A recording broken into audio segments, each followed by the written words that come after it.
Division मधला जर त्यांना असा काही संशय आला की इथं बोगस नोंदी सापडत आहेत तर ते राज्याचे मंत्री आहेत, ते केव्हाही तिथल्या जिल्हाधिकाऱ्याला विचारू शकतात की या बाबतीत माझ्याकडे तक्रार आलेली आहे, याची शहनिशा करा, याची फेर चौकशी करा. त्यामुळं त्यांना नुकतं आता जास्त नोंदी सापडल्या म्हणजे बोगस आहेत.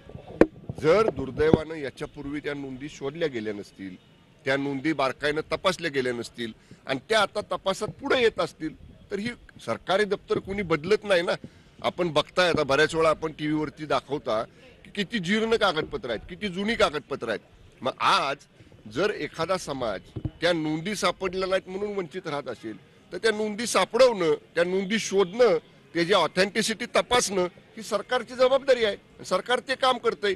याच्यावर भुजबळ साहेबांना जर हरकत असेल किंवा त्यांना शंका असेल तर त्या तहसील जिल्हाधिकाऱ्यांना त्यांनी सांगावं, मला या विभागामध्ये, या गावामध्ये, या डिव्हिजनमध्ये मला थोडंसं याच्यामध्ये शंका आहे.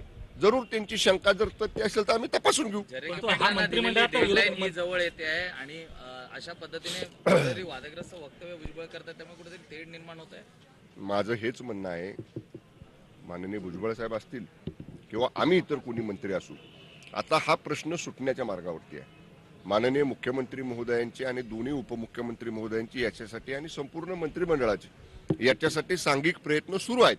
आता एखादा प्रश्न, एवढा मोठा प्रश्न हा सुटण्याच्या मार्गावर असताना आमच्यासारख्या मंत्र्यांनी, मग कुणी असेल, मी असेल किंवा भुजबळ साहेब असतील किंवा इतर कोणी मंत्री असतील, एखादं वक्तव्य करून सुटत आलेला प्रश्न चिघळवणं आणि त्याच्यामध्ये आणि काहीतरी वादविवाद निर्माण करणं हे योग्य नाही. सामंजस्याची भूमिका सगळ्यांनीच घेतली पाहिजे. सर्व धर्मातले, सर्व जातीतले लोक याच्यासाठी एकत्र आहेत.